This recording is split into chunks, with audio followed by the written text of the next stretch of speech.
Hello and welcome, folks, to another edition of RSF Radio. I am your host, Joe Monday, and I have a very special guest with me tonight. You might know him from his awesome designs from the50x50.com. You might have seen him on HUD TV. I got Drewface in the booth. What's happening, man? What's poppin', baby? What's good? I'm glad to be here, man. It's been a long time coming. I'm a big fan of the show, of the podcast, and you always have great content, and I love that sexy voice, baby. Oh, that's hey, from one sexy voice to another. I tip the hat, tip of the fedora to you, sir. Hey. Although I have never worn a fedora. That's being a Reddit mod, you would think that this man is from the Reddit.com. Surely he has a fedora, but no, not the case. A neck beard you do have, though. Oh yeah, the beard has its own fedora, actually. Oh damn! No, we'll get into beard talk maybe later, because there's some game news that came out. But we don't talk about game news when I have guests on, which is quickly becoming a week-to-week thing. What I like to do when I have new guests on, let me know what you're doing. Pitch what you've got going on, because you actually have quite a bit going on. In fact, it's not just the couple things that I've mentioned. You're moving and shaking. You're making deals. What's happening? Oh man, I mean, for people who don't know, like, I'm from Toronto, Canada, and everybody doesn't really pay attention much to Canada, but Toronto specifically, it's like a crime, in my opinion. There's a good community up there, a really good community. Yo, you know how many Reddit highlights I see, and they're all like, half of them are all Canadian people. Like, it's crazy. Like, we got a lot of talent up here, but we don't have the exposure. And a big reason why we don't have the exposure is, unfortunately, because Canada is so big and so sparse. It creates a lot of tension between all the TOs. So my buddy RXS and my other buddy Mufasa, or Roshan, or Roro, we got together after Canada Cup, and we said, hey, you know what? No, let's kind of disrupt this whole like toxic environment around us. Let's make events for everybody where they have a good time, they feel like they can play, and like they feel like they're developing, and they feel like that they can come and meet other people and socialize. And we formed a group called Incendium. Incendium means fire, obviously. Not obviously, it's like it's part of incendiary, but it means fire, and we really want to ignite the community, and that's why we got together. And we got a bunch of weeklies going on in the major areas of Toronto, because Toronto is not really one city. It's actually 7 or 8 boroughs. Yeah, I got the breakdown of what Toronto was really like the last time that I was in Canada, because I've been there a bunch. I love Toronto. It's a great city. There's a lot to do there. It's also kind of hard to get in and out of. Absolutely, dude. It's a maze. It's you get trapped, baby. Yeah, because there's nowhere to go to the south. That's the water. You can't go that direction. So it's fanned out to the north, the east, and the west. And so it's kind of got its own specific regions. It's like 7 or so regions around Toronto and the greater Toronto area. But from what you've got going on, you're really bringing. Are you bringing them all together, or are you pitting scene against scene? So what we're doing is we understand that it's tough to travel in Toronto. It takes like maybe 2 hours to get to the actual city of Toronto from where, like, especially during traffic, from where a lot of people are that do play Street Fighter. Because people in Toronto that play from Street Fighter, they're from the East End, they're from the West End, they're from the North. And so what Incendium is doing is that we're putting an event in each major region. And what we're trying to do is we're trying to create a beacon for all the players there to say, hey, you want to like socialize with people, you want to have a place to play fighting games, come here. And then we put a major event in every other day. And what we're doing is we're doing it bi-weekly because, one, like, I work like 3 or 4 jobs besides running the business. Right. And so does Vince. And so we're doing it bi-weekly, not just because of our personal lives, but we're doing it because what we do is once we develop like a relationship with like this region, And we say, hey guys, why don't you come here? It's only like maybe like 30, 40, 50 minutes away. Then they'll go to the other region, and together we're gonna mix and match all these communities together, and then we're gonna have like one big united community, ideally. But we're trying out here, and yeah, we're ruffling a bit of feathers, and that's all right. Like that's we're here to disrupt the status quo.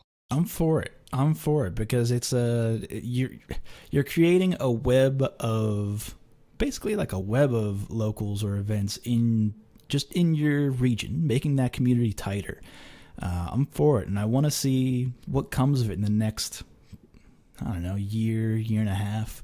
It's one of those things where these are the kind of efforts that, when I say into this microphone, because I've said it a number of times, that efforts put into a local level, like that is where the FGC exists. It's not in the, oh man, our game isn't at the biggest fighting game event of the year, so our scene is dead. No.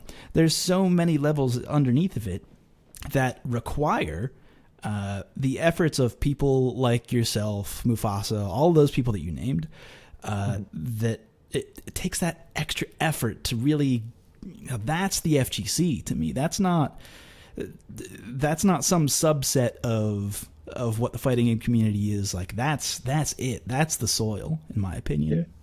Yeah, the foundation of every community, because I'm in multiple communities. I'm not just in the fighting game community. I'm in the streetwear community. I'm in the cosplay community for in Canada. And one of the things is that the foundation has always been, how is the local event doing? Like, is it doing well? Is it drawing like 30, 40, 50 people? And one of the problems I found in like that are across all genres, not just like fighting games, but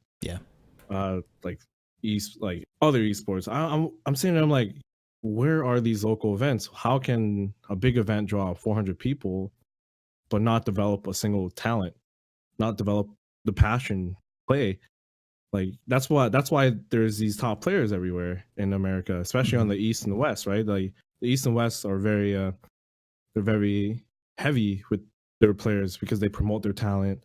They have a local that's very strong, has a reputable, run by prominent members within the community, already established members of the community, let's say. Yeah, and that's where the foundation is. So Vince and I realized that, we gotta make sure that the base is great, and then we can start building upwards, and hopefully we build upwards to an event like Combo Breaker, to event like CO, to event like Canada Cup.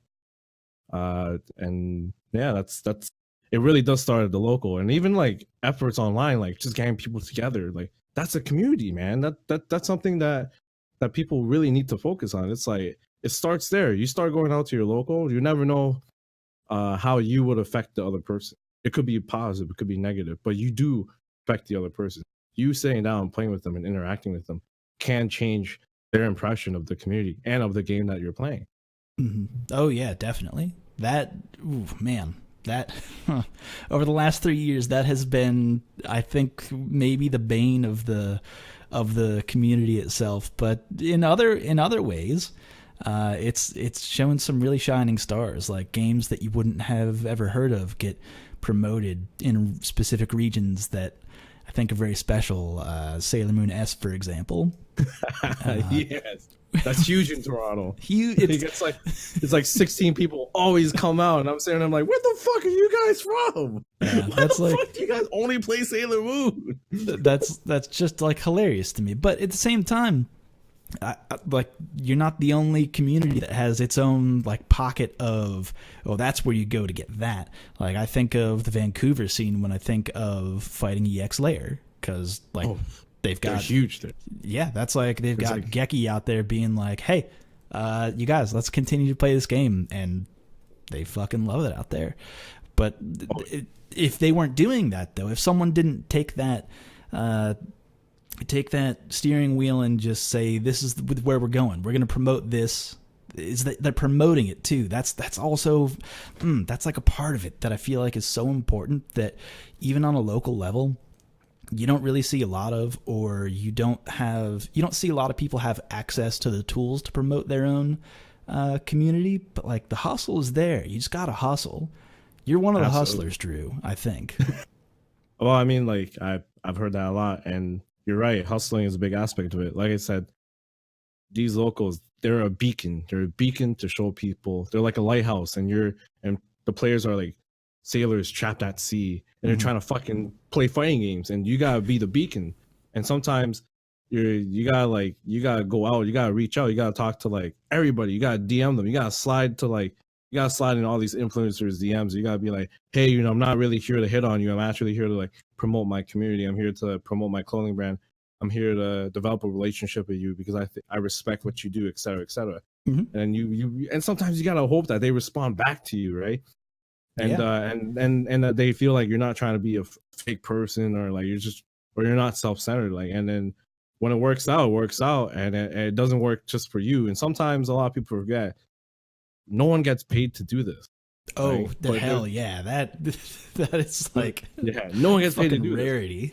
But it serves a higher purpose. It serves and that purpose is, if you truly love fighting games, you would throw away like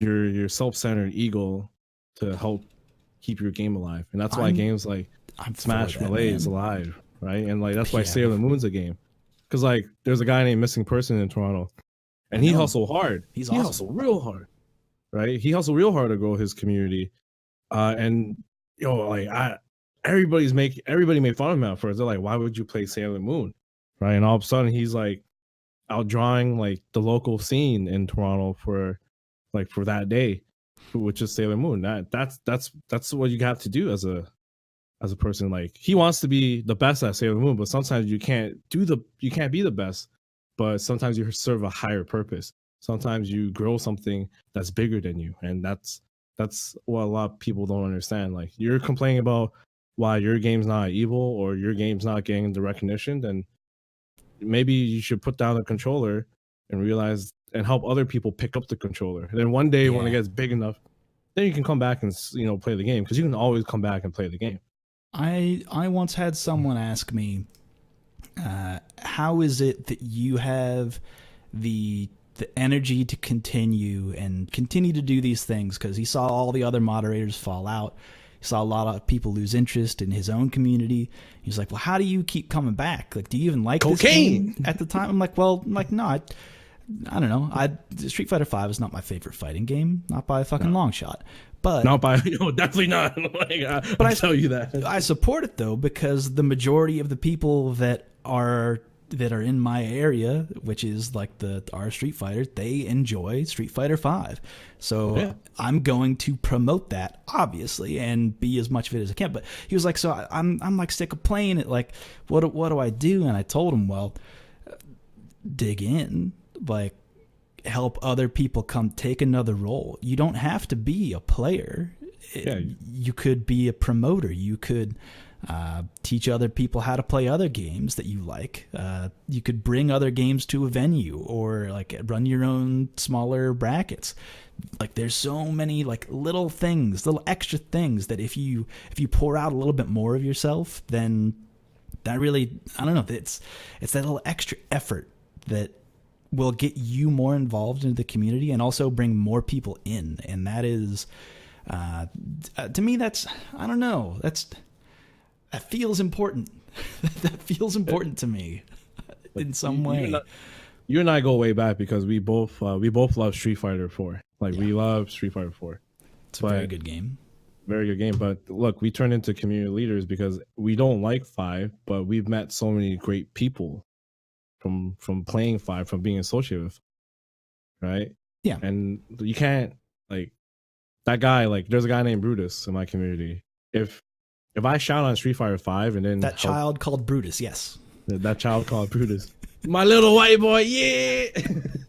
But yeah, man, like, if we didn't put out these events, if we didn't encourage him to keep playing, we didn't encourage everybody around us to keep playing, it's like, then he wouldn't be where he is now. And he's a fantastic player. He's a high level Zangief player. He's real solid. And honestly, I look up to him as a Zangief player.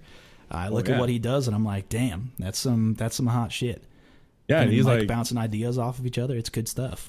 Yeah, he's like only like 12 years old or something. Like, and he's like, and without providing that space for him, without providing that comfort for him, that support system for him. Because sometimes, like, without putting the baby gate at the top of the stairs, you would have never had. yeah, he would never have been that awesome 12-year-old Zangief player, just degenning it up and just SBDing people. Like, what a great guy. I make fun. He's I rag on him too much. Almost like every opportunity I get. He doesn't deserve it. He's a good dude. Oh, he's awesome. Actually, so here's one of the initiatives. So Toronto's very to themselves as a community, and the reason is because we have a lot of community efforts. For example, there's a venue called Toronto HQ. They used to throw out cookouts every year. Summer cookout, and it would be like the biggest thing in the Toronto FGC. People be getting drunk, people be getting like free fried chicken, spaghetti, and all that. Like, it's crazy. It was like a legit cookout, and it was a community effort. And what that did was it made everybody come together and just hang out, get drunk, and play Street Fighter. And we do this like really degenerate thing. We bet on we set eight players to Smash Bros. We put them all on CPUs, and we bet on the number, on the computer number, and that's the community thing, right? That's something we do together, and it's stuff like that Random really select. Yeah. Oh yeah. Everybody. It's random select. Level 8. And we bet on the number, dude. It's crazy.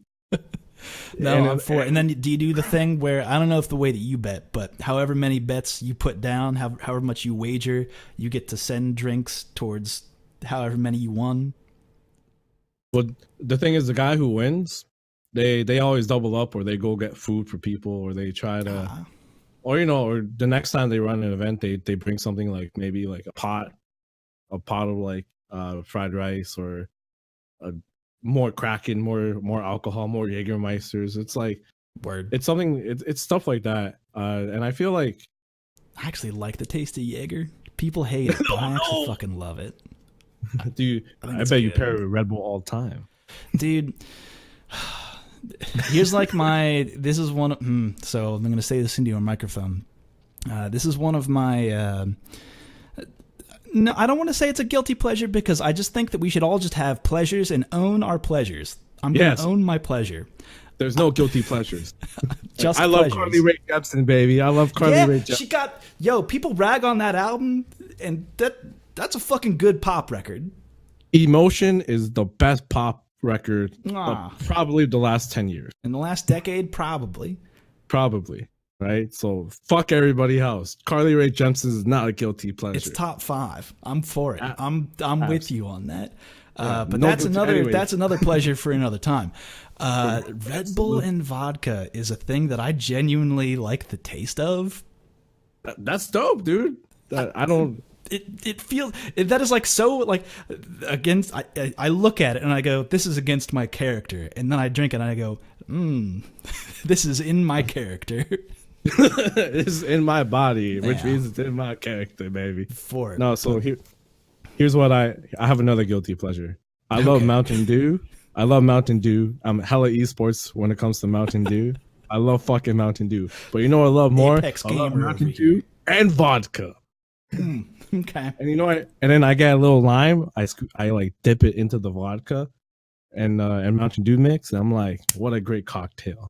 But I'm never gonna admit that outside of this podcast. You'll never see me publicly doing this. That's fine. No, you do that in your gamer time when you strap into the gamer chair.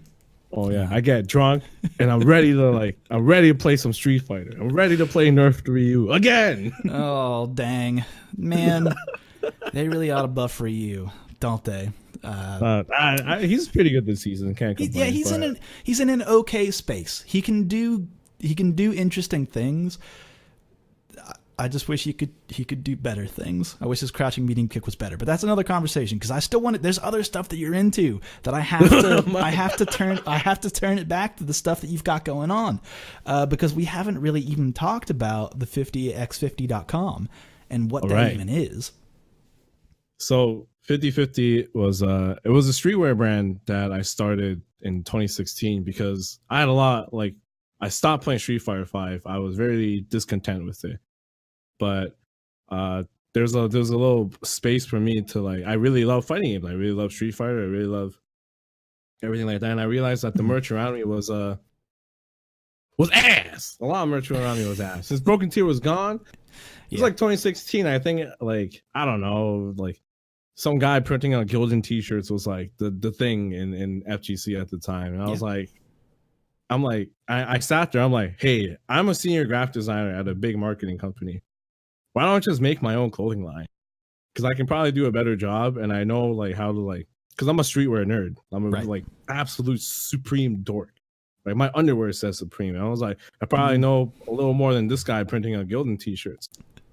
I don't even know what brand I'm referencing. Like I was pretty sure it was like they're gone now. And Broken Tier was gone. Them, honestly, because there was a bunch back in the day. Yeah, there was a bunch. And Broken Tier was the best one, but like Kugi kind of like he's just like faded into like space, and he was like, "I'm out of here, baby." And well, he started like doing design works for other things, but jobs getting in the way of doing other stuff. He's still around though. Well, he's still around. He's at 10-0, man. That's another thing, another topic. There's a lot. We're jumping around all the place. Not bad, but yeah. So I started this clothing line, and at first I didn't know if it was gonna be great or good at all. But then people were starting to buy everything. Like I think when I first brought it to like this local event called the Red Bull Proving Grounds in Toronto, I think it was called Fight for the Six. I bought my clothing there, and shouts to the Gap for like letting me have like a spot to sell stuff at. Everybody ate it up. I sold out of. I had like $1,200 in my pocket just in cash, and I was the most paranoid guy ever because like I'm in the heart of Toronto, just walking around with like $1,000 and $200 in cash, and just like my pockets of a knife crime coming up. Yeah. Like it looked like I had a boner in my pants, but it was a fucking wad of cash. It was ridiculous, dude. Like, what was? So I was like, shit. Like maybe I should keep going with this. And then like it kept going, and like I talked to people that I really vibed with. Like you were one of them. I like I said, I slid in everybody's DM. Everybody's DM. You probably see me in 2016 sliding all your DMs. And I wasn't saying, oh, hey, baby, you look so great. I was saying, hey, I have a clothing line. I think you'll like it because you kind of fit the brand image I have in my head. Blah, You're blah, casting blah. A net. You're casting the net. Yeah, and I did it, man. I think I hit like 300 people, 200, 300 people. And then like maybe 5 of them came back to me. And you were one of them. So that was dope. But yeah, that was exactly what happened. And yeah, and it kind of it is where it is now. I took kind of like a really long break because I was under a really nasty NDA. I couldn't make any clothing designs in Canada. So you saw me sell one line in Combo Breaker because that literally was like the loophole. Like I could sell in America, and I went to Combo Breaker out of mad respect for Rick because Rick hit me up and he was like, "Yo, this shit is dope." I was like. Good. And I was like, thanks, man. Like, I'll send you stuff. And Rick's the homie. I'm sending him whatever he tells me. He's like, Andrew, I would like this. I would probably reprint it just for the dude. But like, yeah, he hit me up. And he was like, yo, like, I would love to see you at Comic Breaker, whatever. And then luckily it worked out. I could sell in America for like this past year. And I kind of needed the year off just because like, I was trying to pivot. I was trying to do just more than fighting game stuff.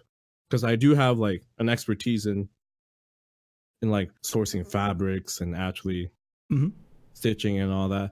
And the upcoming release that I'm planning for April is actually cut and sew stuff. So we're talking about like jackets, hoodies that aren't blank, button ups and rugby polos, and that's kind of what's happening. But yeah, it's been a wild ride. It's one of my passion projects because I love fashion and I love video games and I love anime. I love all that geeky stuff. And I managed to like mash it all together to make something kind of fashionable. And each design I do, when I think about it, I think about it not from just everything's kind of subtle. So it's not just like you see it and you're like, oh, that's so geeky. I can't wear that in public. It's something that it will look great in public if you don't even know what the subject matter is. But if you did know it, then it's kind of like a little secret. Like you knew that guy knew what you were talking about because you might have a shirt that says Demon Armageddon. Yeah. Oh man, did I tell you that story? Oh no, you gotta tell me the story, bro. What's good, baby? Tell me the story, bro. Man, so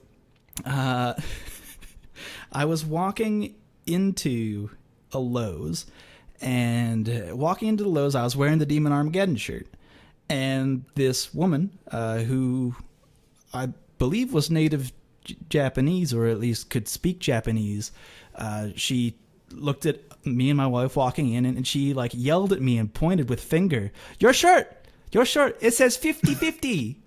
And I'm That's like, awesome. yeah, it does. And then like as we walk away, and I know she's looking at the back of it, I'm like, I wonder what she's thinking now, because she was like this sweet little lady. And then I'm like, I know what the back of the shirt says, so so she must have a different opinion right now. He's like, it's a demon. Oh, Yeah. All She's right. freaking out. All right, man. Yeah. Like it was like, oh yes, that's so adorable, but also, ooh. I feel so bad. I feel so bad for you. Actually, that reminds me. Like, if no one knows what I look like, I'm heavily tatted. I'm like so tatted that I probably wouldn't find any normal employment in America. If you were to be a teacher, you would have to wear turtlenecks every day, I think. Yeah, I would look like a drug dealer. I wore a turtleneck every day. That's how tatted I am. Like, but the reason why I bring that up is because that little Japanese woman that you talked about reminds me of my mom. And when I first got my tattoo, my mom like cried because she was like, "You're a gangster now." Because she's a sweet old Asian lady. And in Asia, tattoos are still heavily associated with like gangs there. Like still is to this day. And she's that story just reminded me of like my mom. He's like, "My good little boy, what happened to him?" He's in the mafia now. He's in the Toronto Mafia, the Toronto Yakuza. The Toronto Yakuza. Oh no! Actually, a Street Monster called me a Yakuza hipster when I think it was like Toryukin 6, and like they panned the camera to me. I have so many. That's a stupid good embar- burn, honestly. That's a good burn. And they're like, "Oh my god, it's a Yakuza hipster!" And then when I signed off the stream, like the chat was saying, "Please don't kill us." I'm like, no. I'm nice. I swear. No, that burn is totally on brand. You guys got it right. No, but the clothing that you have planned though for the 50-50 is maybe not. You're maybe even like spinning off from fighting games, or at least fighting game adjacent. Maybe more towards like the Naked and Famous kind of style. And when I say Naked and Famous into this microphone, for people who don't know, that's like some raw denim shit. Oh yeah, that's a real raw denim shit. If you Canadian, that's like your favorite raw denim company, because you better not love anything else. Oh, okay. I didn't realize that there was like territorial raw denim beefs going on. Oh no, there's no beef. Those guys are awesome. Okay. Here's a crazy story about Naked and Famous. The guy who manages the social media and picks because they do a lot of collabs, and they're famous for their Street Fighter collab in our community, by the way. Fantastic brand of jeans. The guy that I didn't know this, but I was playing Street Fighter with my like Cambodian friends, right? And one of my Cambodian friends like got Bazad over, and Bazad was like, "Oh, I play Street Fighter too." I was like, "Who is this guy? He's wearing like nice jeans. He's like a little like quirky dude." Like 2 years later, my friend was like, "Yeah, this is my friend, like Bazad. He works at Naked and Famous. He's actually like the co-founder." I'm like, "Holy fuck!" Anyway, that's another like sorry for going off tangent, but yeah, that's Naked and Famous is definitely a big inspiration. Yeah, guy that's just like in the community, being like, "Oh yeah, no, like accurate. He does love Street Fighter, so like that whole line tracks." Oh yeah. Good inseams on those denim. But anyway, what else you got going on? So we've talked about Incendium. We've talked about the 50-50. We could maybe talk about, because we brought it up at the beginning, but HUD TV and what they've got going on there. If people don't know what that is that like strictly Canadian? What is that? So I only HUD know TV, about it through the internet. That's where I see it. So HUD is there's a company called Northern Arena in Canada, and they're kind of like the industry leader for esports, and they have a major corporation backing it. And they started a TV show. This TV show in Canada is called Heads Up Daily, or HUD. Now, HUD it tries. It is the first esports program that is strictly focused on esports. They talk about competitive video games across every genre, like League, Dota, Rainbow Six, anything. If it's an actual esport, Rocket League, like if it's an actual esport, they talk about it. And if there's a community for it, they got it. Yeah, and in Canada, one of the biggest community actually in esports in Canada is actually fighting games. We outdraw every other esports by number. If you look at Canada Cup, we 2,000, 3,000 people that playing street for like fighting games. It's like it's very FGC friendly for an esports company, which is surprising. But Carl's the man. Yeah. That staff there loves and respects the FGC. Yeah, they give a lot of face time to the fighting game community, which I think is unique to. It's not that it's just like, here's our typical esports, and then every once in a while go, and also this is what's going on around like Evo, right? Instead, it's like, what's going on right now? Because there's announcements now for fighting games. So what are they? What's going on? They actually like give it a platform at like every time, which is awesome. Yeah, and everything they do, a lot of the people they hire are actually within the community because they feel like that's how you get an authentic response. Right. You get someone that they trust or someone familiar to be on the show and talk about their esport and not have somebody read off a script and et cetera, et cetera. And it's got like a lot of not a lot of nominations, but it's got a few like prestigious nominations for being like the first esports centered show. And now there's some big plans coming up and in the month of March, and I can kind of tease it, but you're gonna see HUD on not just an obscure YouTube channel or an obscure TV channel in Canada. You're gonna see a little more globally, and I'm quite excited to be part of that. You can't see this, but I'm scratching my beard. That's interesting. Yeah, good absolutely. for you guys, because it's a good group of people out there, and I'm happy for you guys. That's awesome. You and that whole team. Thank you. I know they work like actually the entire producer team. They love the FGC because a lot of esports people are very stiff. They're very well trained in PR, and they don't get to show their personality. Mm-hmm. But the FGC has one of the most vibrant communities. To a fault, one might say. Yeah. To a fault, one might say. Shout out to Tweety. To a fault, but fuck. Yeah, I know, right? This isn't a Mortal Kombat podcast, but if it was, ooh, hot takes for days. Yeah, we got a lot of great personalities overall to end that point on a positive note. Good. Yeah, that is accurate, and I would recommend anyone watch that show. And look out for whatever is coming up on the horizon. But speaking about what is coming up, before I spin off, anything else that you wanna pitch? Anything you got working on now? Anything in the works that we haven't talked about yet or hit upon? There's an event in Toronto that Incendium is part of. It's actually the Smash community and the rest of the fighting game community working together to really show that the FGC is big and united. It's called Get On My Level. Mm-hmm. And the main feature events are not just Smash Melee and Smash 4.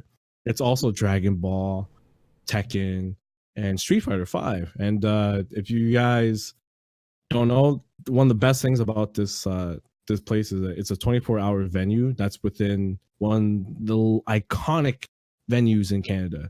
It's at the Exhibition Center, which is, if you're Canadian, it's literally the fair, the yearly fair that people go to every year, and we're there 24/7 in this awesome ventilated venue. You're not gonna get the lights shut down on you. You're not the project. There's all Dragon Ball is not gonna get. We paid. Yeah, fuck, dude. Don't want to go on that one. But yeah, like we got the license for Dragon Ball, so Dragon Ball is not going to get mysteriously pulled away. we made sure that every step was taken to make sure you guys have a great time. So guys, sign up to Smash GG /Gombo 2019. You can save like, it's $60 Canadian right now. You can, before it goes up to 70, you can save 10, pay 60, which is like $4 American. So come on up, dudes. It's awesome. That's like mid-May. Am I correct in thinking that? Yeah, it is May 17th to 19th. Right. You're in the heart of Toronto, and as soon as you like step out of that venue, you can literally go to all the hot spots in Toronto, every iconic other venue in Toronto. That's how centered this venue is. It's awesome. I'm for it. Because Toronto's awesome. That's like just a fun city. Like, there's a whole lot to do there. I've never not had a bad time in Toronto. I don't know if I've said this on this podcast before, but the first time that Leah and I went to Toronto together, we were just walking down the street. I think we were around,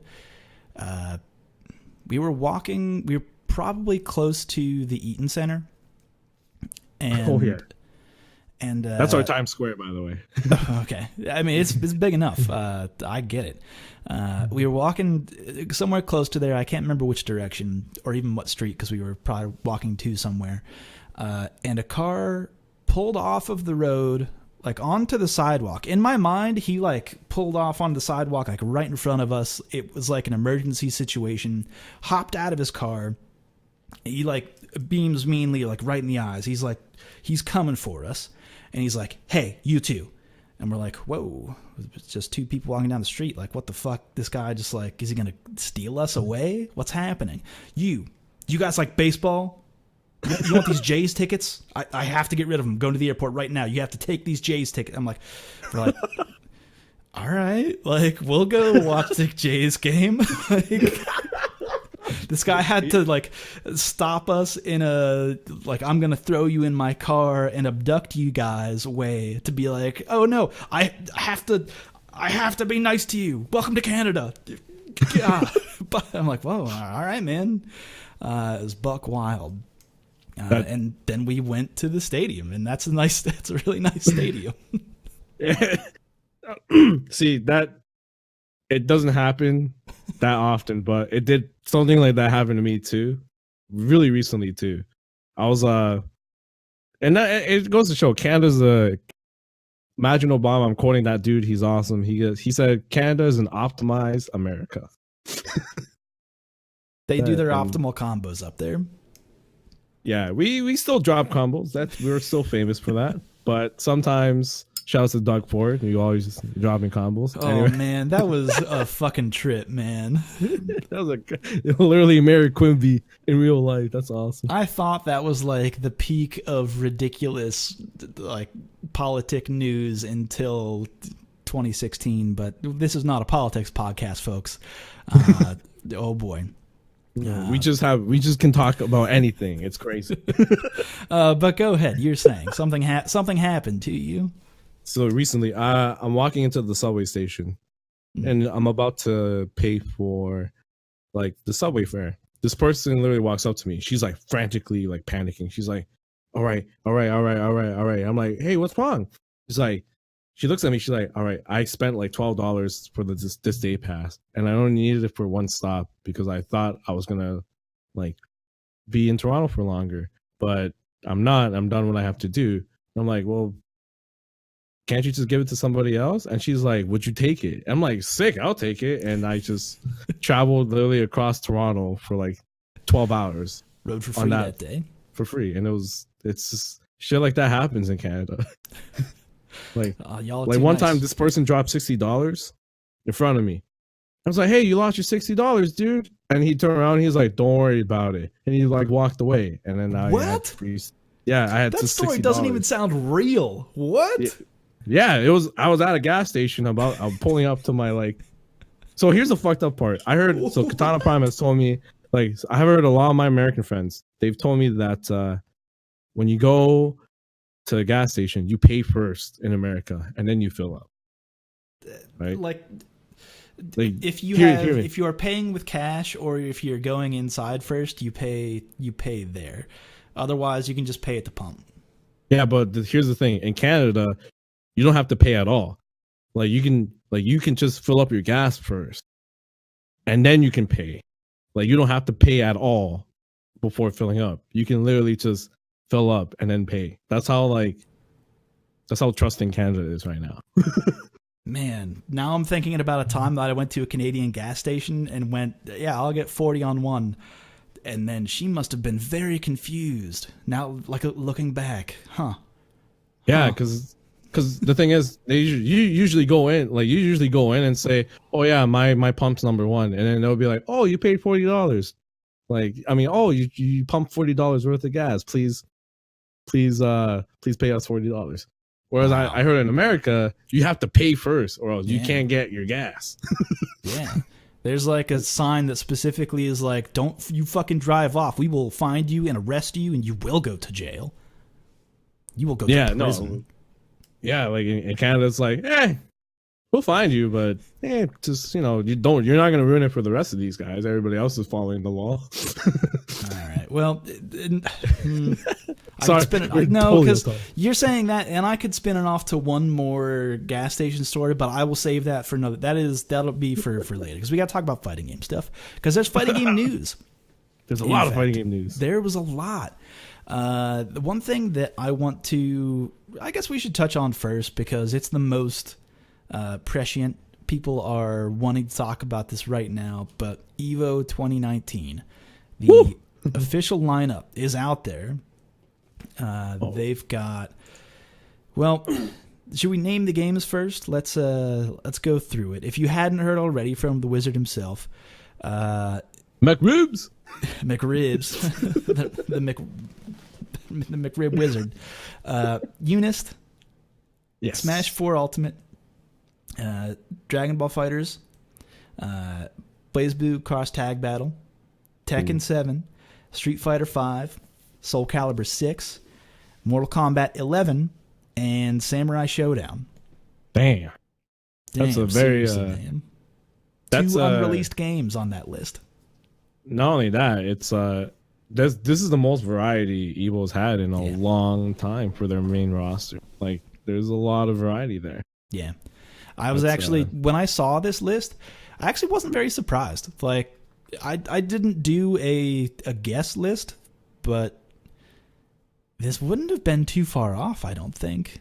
I think this is pretty much accurate to what I was thinking it was going to be. The one thing that, I mean, there's two things absent from this list that I think are worth talking about. Melee, for example, not on this list. Yeah. A lot of people are mad about that. Yeah, like a whole big fucking community. And Guilty Gear, which much smaller community, but I don't know. Guilty Gear will be there. Melee, but Guilty Gear will be at this venue somewhere, I guarantee it. But if Mr. Wizard does catch you with a GameCube, you will be shot on sight. Unfortunately, that is. Oh wow! Yeah, that's he is taking. That was too far. He won't do that. He'll. You will be. No, you're just saying that to protect yourself. You're saying that to protect yourself. I got you, Joe. Yeah, Mr. Wizard will motherfucking shoot you for some McRibs too. So I got you, Joe. Nah, that's fine. But like, it is. I don't know. In some ways, and this isn't a Smash Brothers podcast, but I get it. I get this move because, I mean, you don't have to have CRTs at the event anymore. That's not on you as the event organizer. You could just say, this is the Smash that we play here. Officially. That's not to say there won't be unofficial tournaments at EVO. I almost guarantee you that there will be. Like, I know that there's going to be a Street Fighter 4 tournament. I saw Francie post about it today.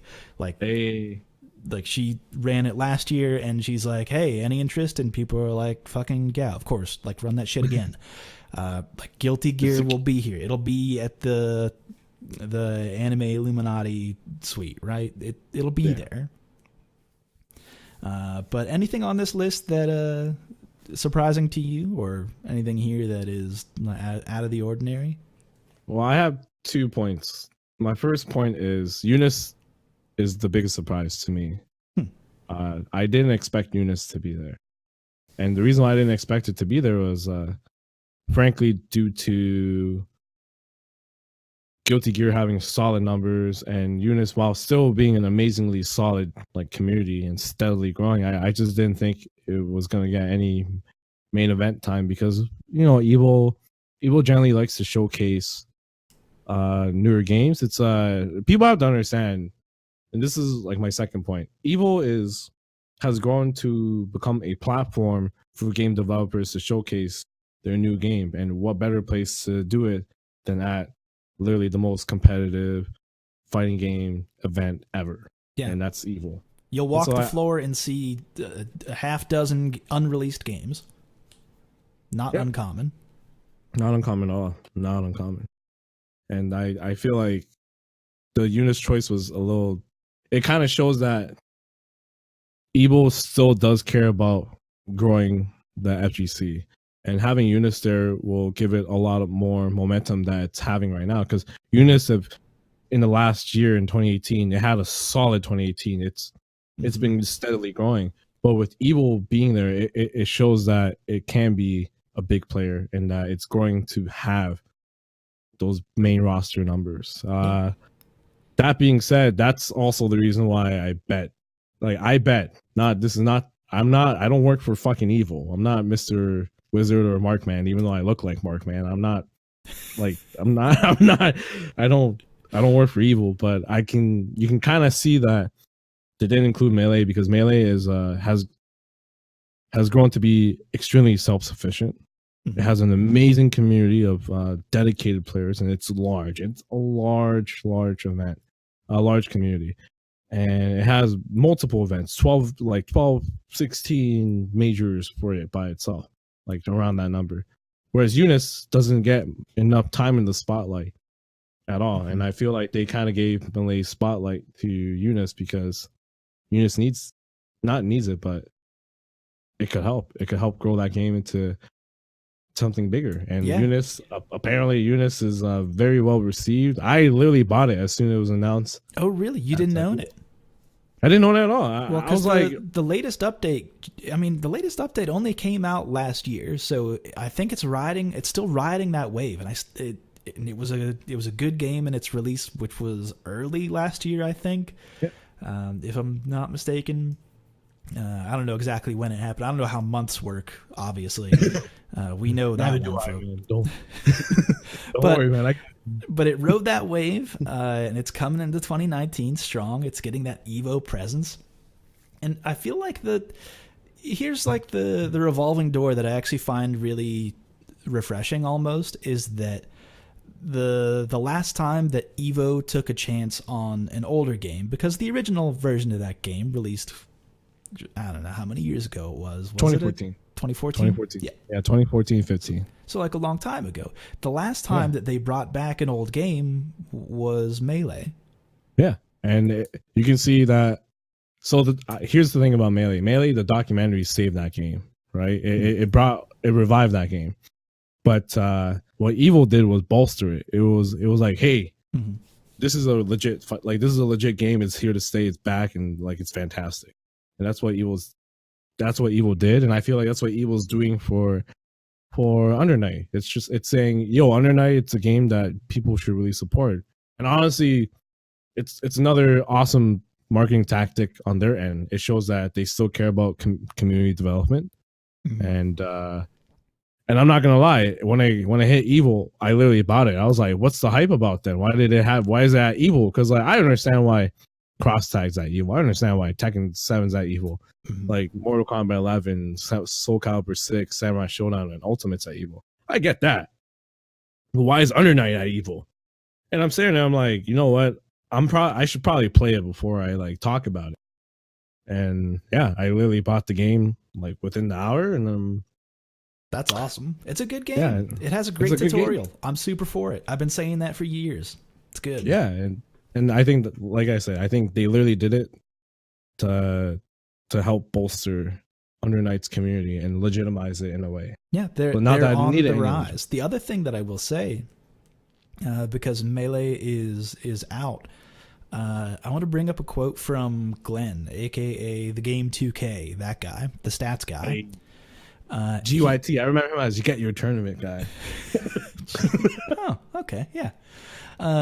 So he made the statement today, or was it yesterday? Anyway, I don't know how time works. That Melee was at EVO from 2013 to 2018.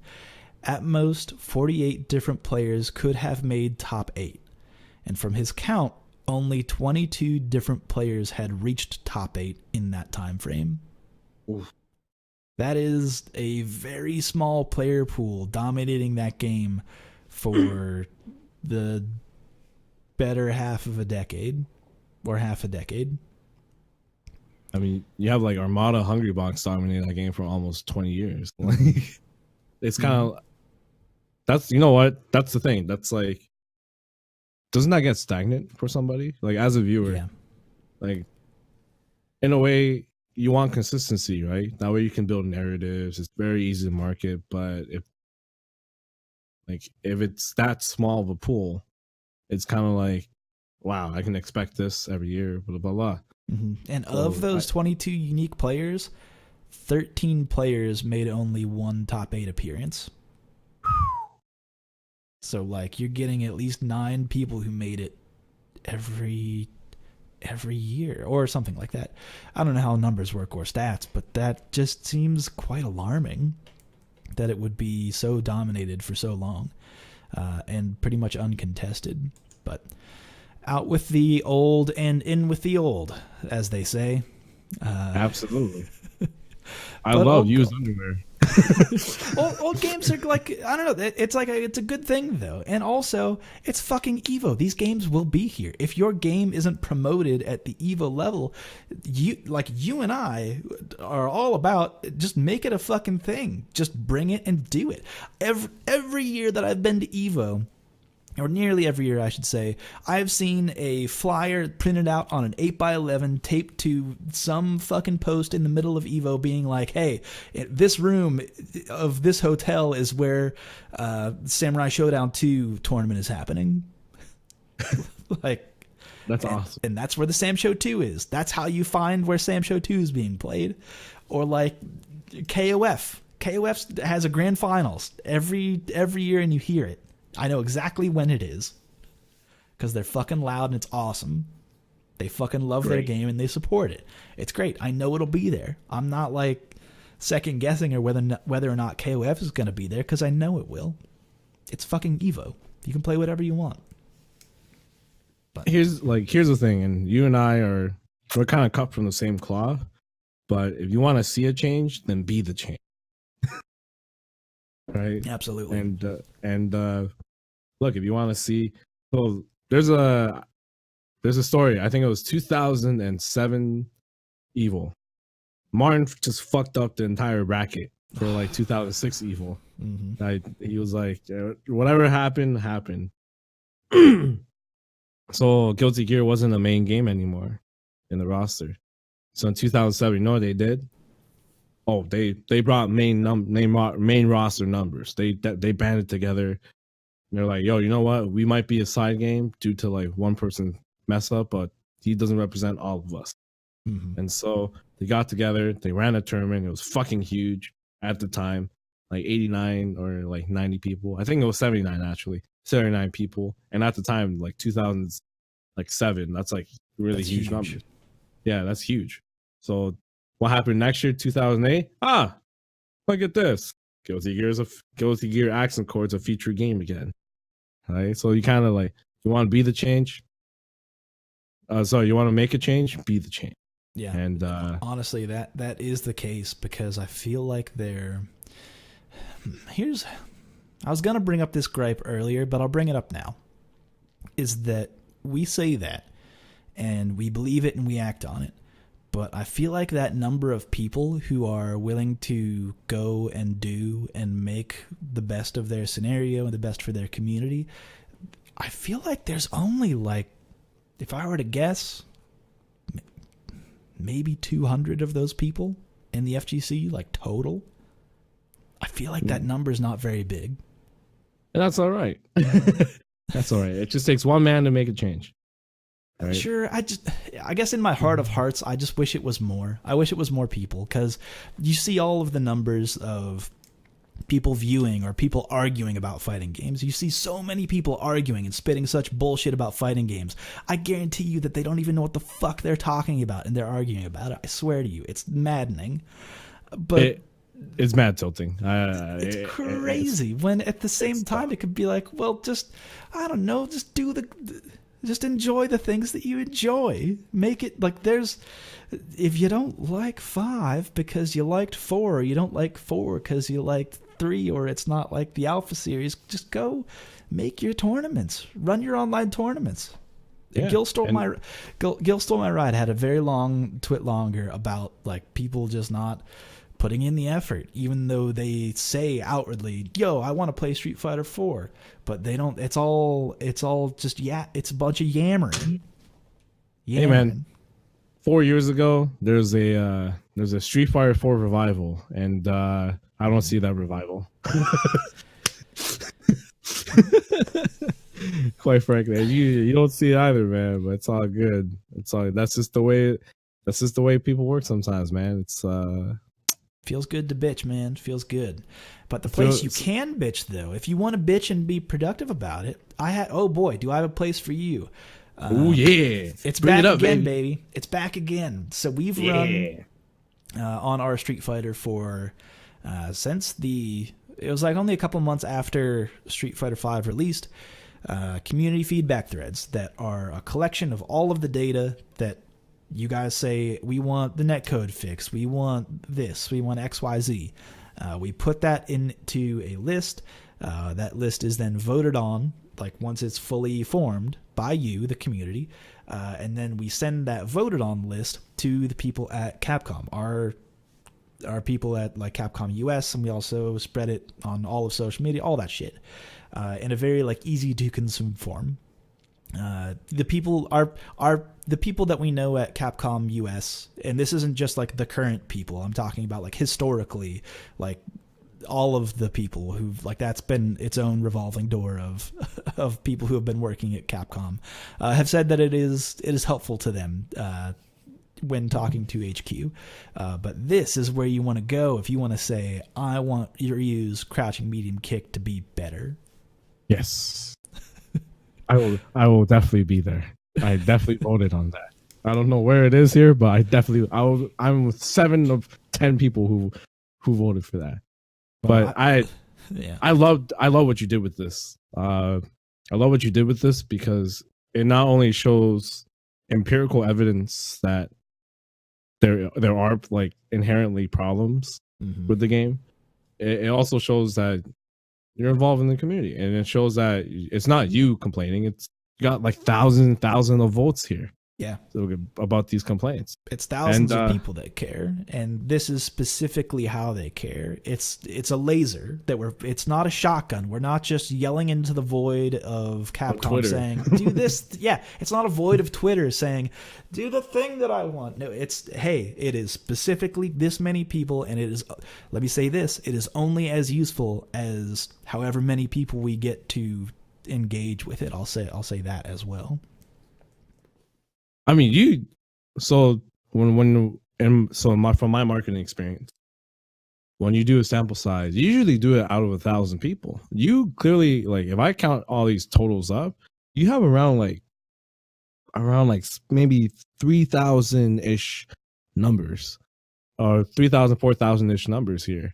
And that's crazy. Like, that's crazy. Like, it's big. Capcom gets actual like free sampling from you, from Reddit, from this great community, and they don't even have to pay or outsource to a marketing company to get these results. Like, you guys, if there's one thing fighting game related that we're going to talk about today besides the evil lineup, everybody should come and really, really, really give their feedback here, and it's one of the best places to give your feedback on, because it's laser focused information that does directly go to Capcom. And we all know Capcom's terrible at communicating with the community, because there's clearly 1,008 votes for it. Like, yeah, and it's continued. It's honestly like it's an ongoing thing. But Here's my thing with this. Yeah, go ahead. Sorry. No, you go ahead, sir. No, you just say that is a continuing thing. I just think that netcode, having been at the top slot since the beginning, this is the 6th time that we've done it. So if netcode wins again, it will tie Michael Jordan in championship wins.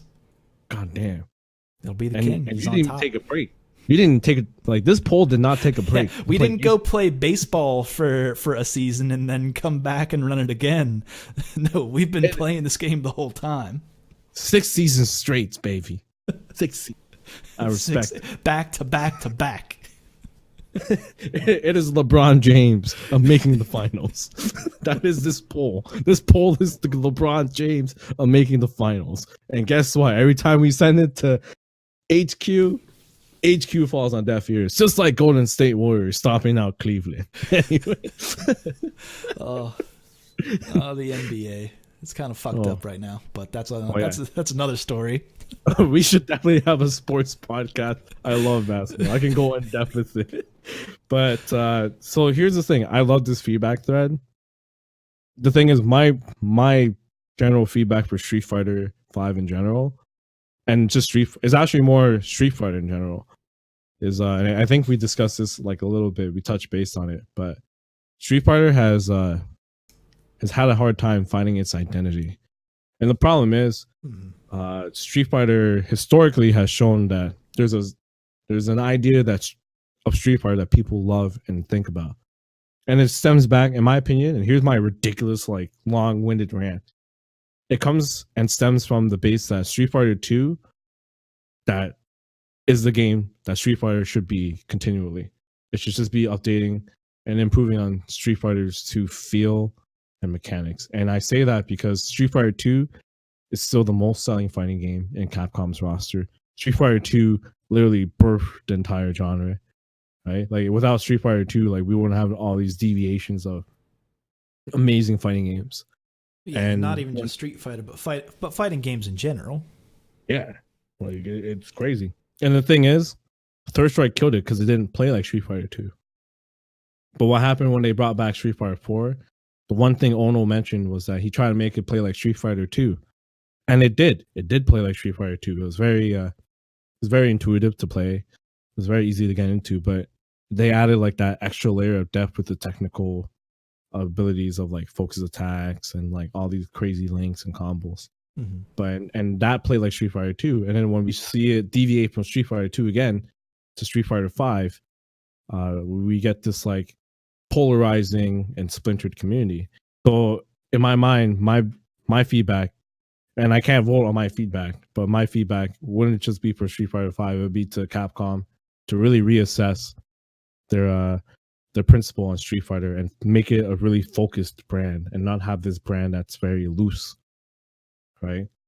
I think I'm with you on that. I feel like specifically with, they could do so much more with characterization of the characters that they've introduced now. Like, I look at other things, and this has nothing to do with gameplay. Like, I don't know if I necessarily agree with you, because I look at some of the stuff in Super Turbo and I'm like, yeah, well, the damage comes real fast in that game, doesn't it? Oh, it yeah. is. Oh yeah, that shit is topsy-turvy, baby. Fucking brutal. But like, also Street Fighter 5 is really fucking brutal. But there's, I don't know, that's a harder conversation to have, in my opinion. Well, like I said, it doesn't have to be like exactly like Street Fighter 2. Right. Street Fighter 4 was trying to be like Street Fighter 2, and it played like it brought us together, and it's just a fun game, but a more fun product to me. And I feel like if Street Fighter, if Capcom focused their brand a little more, we wouldn't have this polarizing community. Here's my opinion on that, and this is I actually feel like this is a controversial opinion. That's cool. Hot takes are the best. I don't think the game has to play well at all. I think Street Fighter 5 in the current form or whatever it is could just be the same game. Maybe the netcode could improve, but this whole game, like, keep everything the same. I don't think it matters. Like Street Fighter 6 comes out, it's just the same Street Fighter 5, right? But here's the difference. Here's the way that it's pitched that's differently, that's done different. Because I think it's the delivery of fighting games is still this old style of, like, here's your character intro and then the other character intro and then you fight and then it's over. Or even like when they introduced like Kage, for example. Oof. That was a marketing mess, man. As a guy, like it hurt on multiple levels for me. It hurt on like a Street Fighter level, it hurt on like an FGC level, and it hurt on the marketing level for me. I'm like, damn, someone should get fired. So like that is what it is. Like, and you'll have mishaps like that, and that's fine. But my big issue with that is that the Kage reveal trailer, it showed me as a fighting game player maybe what Kage can do, but me as someone who doesn't really know, like Joe Schmo out there who doesn't know anything about fighting games, just might watch that trailer and go, yeah, I don't know what any of this fucking shit means or is. Like, what the fuck is a Kage? Like, I have no I saw that he was angry and he kind of looks like Ryu. So is this?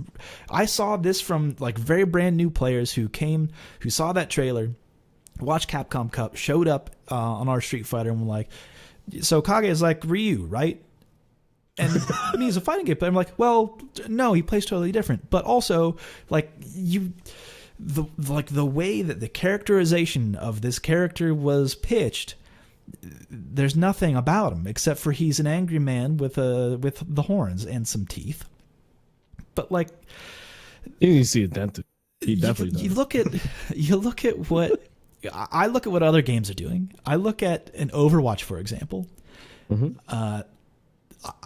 I've never really played Overwatch. I haven't played Overwatch, but I've watched some of those character trailers, and there's a lot of characterization there. It's whenever they show off a character for Overwatch, it has dick all to do with gameplay, and people relate to that more. They go, oh, I see what this character is up to in their free time, and that is interesting to me. Like, show me what G is up to in his... Like, what the fuck is Falk doing on a Wednesday? Nobody fucking knows. She just is walking around with a staff and a weird tilty hat with some mint lipstick on. And it's like, what even is this character? What does she do? Who the fuck is Ed? It doesn't matter. I have no idea. I have no characterization of these characters, even in their story modes, because it's like... It comes across in those just pictures. It's like, okay, this is kind of like a comic. Who's Sagat? I don't know. Like, he has a tiger friend, and then he has that weird acid trip in the middle of his story. What the fuck is this shit? And none of it is relatable. None of it is such a way that someone sees that and goes, oh, damn, that is something that stands out about that character that I remember in my brain. Because it is so unique and I'm drawn to it. Because I would argue that is exactly what Street Fighter 2 did. There are so many iconic people say, oh, yo, did you see the armyman with the hair that's flat on top? Did you see that, man? That dude's awesome. Did you see that guy who could throw a fireball? And like that was the peak of characterization, where it's like in fighting games where it's like this character did a thing. Dawson, he has a stretchy arm. What the fuck is that about? That's bananas. You brought up a point that I feel I completely agree on, and that is there's a lot more story building in other franchises outside of not only Street Fighter but a lot of fighting games. That's all of fighting games, my opinion. And the thing is I feel like a lot of people don't understand how story building can affect a game. And I don't know if you know this, but a lot of tech companies, they have a principle. It's 50% of the product and 50% marketing. And story building is part of marketing. Story building is part of trying to create a connection with you and your brand and your characters in your brand and in your game. And unfortunately, fighting games are lacking behind. Like if I did, and that's the thing, like in Street Fighter 2 and even Street Fighter 4, we related to these characters because of the way they played. it was kind of true to each person's different personality. Like Ryu was a little more controlled, a little more methodical. Adon was a little more wild, and you can kind of see that from like just a little tidbit. But they can do a better job. They can go into like a deeper and well built storyline, and I feel like a lot of Western developers, they understand that. They really do. Whereas like where I feel like Capcom is extremely lacking in it. I feel like even Tekken. Yeah. Oh no, Tekken's a big mess, man. Tekken's a huge mess. But you know who does this really well is MK. But this is a Street Fighter podcast. We gotta move on beyond that. No, that's true. Or the only other game that does that has 10 seasons of a TV show that back it. So yeah, it's like that. It's very frustrating because you see like let's face it, the age of gamers are getting old. Like gaming is a little more normalized now. Yeah. So professionals who understand marketing, professionals who understand psychology, professionals who understand storytelling and building a brand and building a character, they're gamers too now, and they're starting to see that. They're starting to get frustrated. Everybody's starting to get a little frustrated. And unfortunately, if Capcom doesn't move forward, I feel like our fighting game scene is not going to get any bigger. Because let's face it, people who play Overwatch, they don't really just play Overwatch. They're invested to the characters, and that's why all these other esports, they're huge, they're big, because all these amazing characters are being fleshed out. Like I want to know what, like, does Ryu even crack jokes? I've never seen Ryu crack a joke, bro. like you know what I'm saying? Like this is crazy. Like, is there any personality to these characters? And people who play fighting games are extremely dedicated. Like I played it for like 12 13 years now. Like I still don't understand like how my character's personality will be. Right? Like I don't know like what he likes to eat and stuff like that. Like maybe if I was a little more invested in my character outside of just the game itself, maybe Street Fighter 5 will be a little bigger. Maybe our community will be a little bigger. Along with that, I'm in total agreement, because I feel like a good example of that is that I almost feel like no one who plays Alex in Street Fighter 5 was only introduced to Alex in Street Fighter 5, because I think of Street Fighter 3 Alex, and I'm like, he's standing chest to chest with Hugo. They do the bump. And I'm like, yo, that's Alex. Like Hogan, baby. Yeah, like he's crazy. That's Alex. But in Street Fighter 5 Alex, all he does in the story mode is tries to fight Dhalsim because he thinks he's a mugger because his truck's broken down. That's the only characterization they have. They don't have like the Hulk Hogan, Andre the Giant like tie in their brain of what those characters like are. None of that characterization what is Alex for these younger players. All they see is the guy who's like kind of did a racist thing in the middle of New York for no fucking reason at all in the story mode. Like that's what they got. I got 2 points here. One, I do miss character intros and Capcom used to do that. That's a small thing, but that creates a big effect on me. Like when Ryu and Ken do a fist bump at the beginning of the round, I know they're friends, right? Or when, or even in Alpha 3, when Ken's giving him the noogie, I know that Ken's like the joker of the relationship, you know, between those in that friendship. And 2, Alex players are all mongrels, man. They just play for the highlights. Like that's all I know about Alex now. In my head, like Alex is not the Hulk Hogan tribute that I love and romanticize. Alex now is that racist fuck who chased down Dhalsim and likes to get like V-trigger highlight reels and makes memes. That's what I think of Alex now. That shouldn't be the case. It should be consistent. It should be like Hulk Hogan, the young Hulk Hogan or something, like a Hulk Hogan tribute. It shouldn't be like a racist fuck who likes highlight reels. Honestly, the most characterization that Capcom ever did for Alex was Demon Dan's Twitter account. Demon Dan's Twitter account. Honestly, that's the most characterization of Alex you'll get is Demon Dan's Twitter account. That's all it is. Yo, you know what cheeses me? Does Nikali speak English? He doesn't speak English in the story mode. He says devour, I think. I literally heard him like make muffled sounds. Like I've seen dead people have better character than Nikali. That's accurate. That's actually accurate. And now that we're getting on to characterization, I have to bring up this one thing because I don't think I've said it into this microphone before.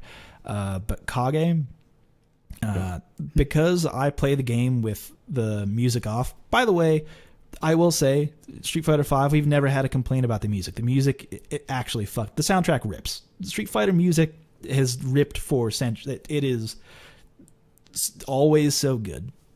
But I turn that stuff off for the tournaments because we have our own music because it won't get content ID'd. Anyway, not important. But what that means is that I hear the isolation of all of the characters and the sounds that they make. And Kage in particular, everything that he does and says sounds like he's yelling it into one of those like silly wavy tubes that you twirl around and go, whoo.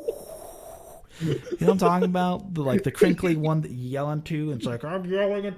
It sounds like all fucked up. Like it's bad. It's not. I'm so mad at you. I'm so evil. I'm mad at all. I don't have one here to like make a good example of it. I should do that for the next tournament. Actually, now that I think about it, I'll do a Kage only tournament.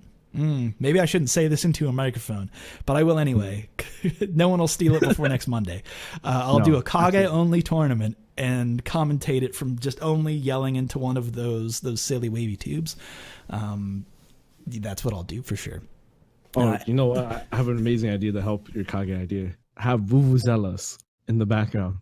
That's not inaccurate. That's not inaccurate to that plastic sound of the way that it's bad. It's just bad.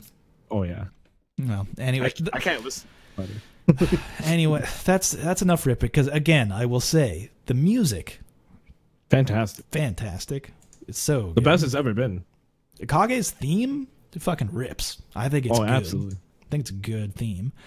He sounds though not so much. But anyway, folks, go and vote on. Well, actually, just pitch your ideas in the thread. It'll be linked in the comments. And vote, man. Vote. If you see a comment that that you agree with, fucking vote for that shit, man. Mm-hmm. Everybody's a little like everybody. It's 5 years of this shit. Everybody's a little like fed up. Vote. Be the change. Speaking of being the change, I want to point to someone who is or has been the change, I think, for the fighting game community for a while. I've loved his work. I think the man does a great job. But High Fight has done what he calls the Local Warriors recap. He's on number 6 right now. But the thing about him is that what he does is he looks through a whole bunch of locals from all over the world. This isn't just located where he is. It's not just America. It's places that you probably don't speak the language of. I guarantee it because it's literally all over the world. Goes through, takes the grand finals, and he'll show some highlights from that. And he'll just say, hey, here's what this community is doing. And I fucking love it. I love it. I love seeing communities being like killers from these communities. You look at Japan and it's like, fucking this fighting game god just got trounced by this guy that only shows up to locals. Like, that's awesome. And that's fucking awesome. That's dope. And it's cool that he's pointing this stuff out because, like, I don't know, that's the man might have like gotten his fame from posting like from tournaments and highlights like that. He was really quick about it, and it was just like these 30-second max clips from tournaments, and it's like these quick hits, and it's like, here's like the hot shit. But he's looking into this stuff and just highlighting communities, and I think that there's so much value in it.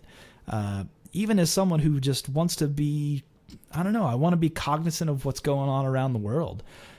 Or I see what's going on in the rest of America even, and I go, oh, I know that guy. I know that guy from that tournament. Like, he makes it easy. He makes it easy to follow the world, and sometimes you never know. Like Joe Schmo in I don't know, Uganda is a god at Street Fighter, and you don't know that. And what he's doing is overall a great thing. Now here's a controversial take that I have. And unfortunately, I don't want to bring his work down because I absolutely love it. I watch it every single time because I think it's amazing, and he does an amazing job at bringing content on, especially for the community, which is a great thing. But do you think that him being able to like take these 30-second bits is stealing content from the person who provides it? I typically would say yes to this, in that just taking what people make, the stream ripping is a huge deal in terms of the people who providing the stream don't get the engagement, they don't get the numbers from all that stuff. They don't see that. They can't then turn that into potential sponsorships for the next time they run a tournament. That could be harmful. What I'll say about High Fight, though, he asks every community that he talks to. Everything that he pulls from, he asks permission for. And I know that because he's come to me and asked permission. And I say, oh, fucking course you can. Then he's a good human being. He's I know a lot of people who wouldn't do that. Mm-hmm. And I'm not going to name any names, but you already know. Don't make any excuses about what channel you're talking about. All it takes, guys, is literally one email, one DM. Just gotta hustle, baby. That's all I gotta say. You gotta hustle. Yoga Flame 24, you gotta hustle. Mr. Zipsis, you gotta hustle. Because, and honestly, because it's hard to get that stuff out produced in the way that you want to produce it immediately following a stream. Like, you're focused on like packing shit up, like you're at the venue, like you're doing other shit. You're not focused on cutting videos. Some teams have gotten better about it and devoted a team to that, but at the same time, you're like paying someone else to do that shit when you could do it like the next day. Whereas the content gets ripped immediately, it's up there like right that second. And I think I've talked about this for maybe like 3 weeks in a row, but like this is kind of on us as well, of recognizing, no, this was not provided by the person who provided the original content. I shouldn't share this. I shouldn't watch this. I'll wait until it's out. That's kind of on us to self-police, even though it can oftentimes get out of hand. But no, High Fight, he's a real one. He's a real one for sure. Oh yeah, I love what he does. By the way, final line, I love that guy. Don't get it twisted. High Fight, don't get it fucking twisted, bro. I love your work. You were just playing devil's advocate for like a minute. For 2 seconds. Those words came out of my mouth and I already felt guilty because I know he asked. Yeah, no, he's a good dude. He does it the right way. But I think that'll wrap it up in terms of topics, unless there's anything else out there that is on your mind in terms of the FGC. I mean, there's a lot of great designers in the FGC that often don't get their credit. I feel it's something that kind of needs to be brought up, because a good graphic designer can make your event that might have 30 people look like there's 60 people there. That looks like people want to invest in, because I feel like a lot of the people in the FGC, they don't understand. Now that I'm on the other side of event running and organizing, they don't understand how like the business side stuff works. And I'm fortunate enough to have my own business and understand, actually have multiple businesses and understand how me as a businessman, how I would want to invest my dollars. And I hope that the FGC one day is a little more friendlier to non-endemic sponsors. And non-endemic, for people who don't know, means people who aren't organically associated with the certain topic at hand. In this context, it's the FGC. I hope that a lot of the FGC people understand that you need to have a great looking event, or an event that hits numbers, in order to get these sponsors. And these sponsors will give you the more opportunities to grow your scene, your local scene, your game. And I hope, and we should really stop trying to shit on non-endemic sponsors, and we should really try to be a little more open-minded and see how they do, because there's a lot of sponsors that want to grow with us, like Red Bull does. But it's Geico it's a problem. is another one I would pull out. Yeah, Geico's another one. Geico, how the fuck are they related to the FGC? But hey, you give them, just be a little more friendlier, because I know that we're a little burnt by like a bunch of terrible sponsors or like people who don't really understand the FGC. But it takes time. Like every community, every gaming community goes through that. So I just hope that the FGC maybe smartens up a little bit, because it's a catch-22.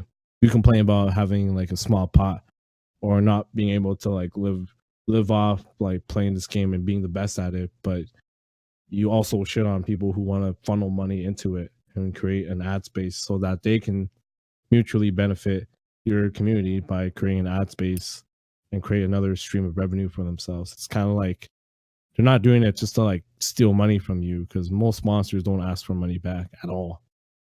Hence sponsorship in nature. So right. I hope the FGC kind of cools off on that, and it ties into design aesthetics.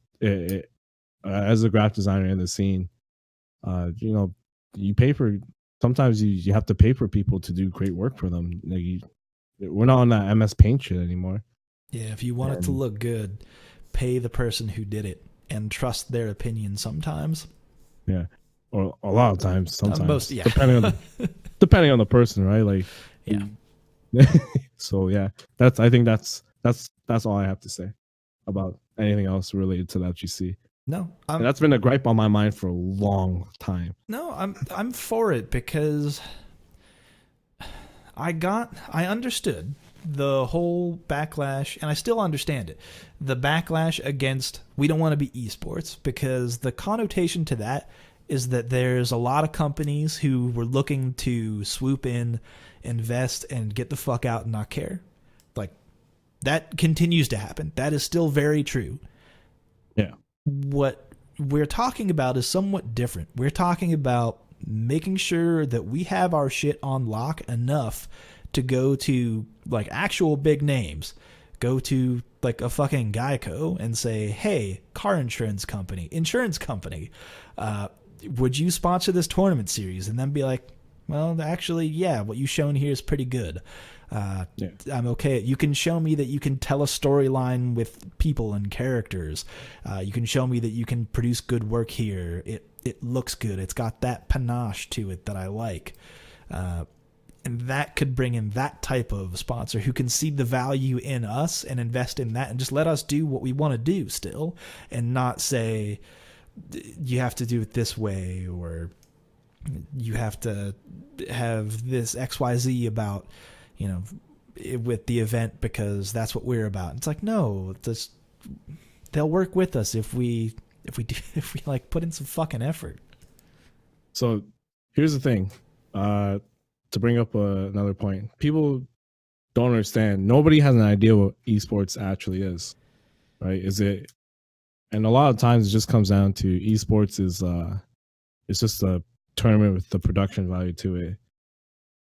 Esports want, like, sponsors and corporations want personalities, and the FGC is holding itself back by being married to the idea that esports means we have to give up or we have to compromise. No, you don't have to compromise. They like the drama. They like I've spoken with many sponsors. They like the personalities. They like seeing people pop off. They like seeing emotions. They like seeing action, right? And the FGC is the best community, absolutely the best community when you want to see like personalities flare up. And they like that, and they like the storylines that we have. They don't want to take that away. All they want to do is be able to use it as an ad space where they can pay you, and then they can create more residual money. What I mean by residual money is that they're not expecting you to pay them directly, right? They just want to be in the back of your mind. When you need car insurance, you go to Geico first. That's it. So then when you do need car insurance, you go to Geico. Or when you do need a drink at night, go to Red Bull. Like, the people have to kind of stop being married to the idea that esports means being compromised. You don't have to be compromised. I'm wilding out on TV like every other week, being myself. I'm a psychopath. So it's like so it's kind of like, and I'm a hype man. I get loud, I get excited, I get energetic. They want that, they like that, and that's people gotta stop being married to the idea that like fuck, I gotta compromise myself. It's like, no, don't be a dick, don't be homophobic, don't be disrespectful to people, but be yourself. Yeah, don't don't be a gross human being. It turns out if you have like a little bit of empathy and understand how like people work, you can do a pretty good fucking job. Don't say racial slurs into a microphone, maybe. Don't. That's it. Like that's just being respectful. That's just being a decent human being. Like that's all. Don't keep those in your normal vernacular when you're not in front of a microphone, and maybe it won't slip out, perhaps. Don't say the N-word when you get Twitch famous. So here's another off record, like not off record, but not off record because I'm keeping it in the show because I know where you're headed here. Oh, absolutely. Why does every Twitch streamer have to say the N-word when they get famous? It's like a recurring thing.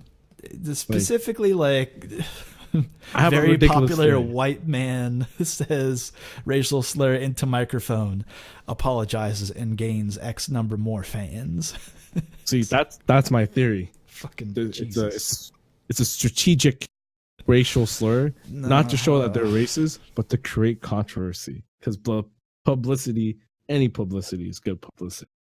Apparently, I both agree with that and disagree with it. Like I disagree with you. Controversy. Yeah, that's what I'm saying. We know, like you and I both understand how marketing sadly works, and sometimes people have to cross the line to get noticed. Shouts to Juicy Smollett or Jussie, whatever.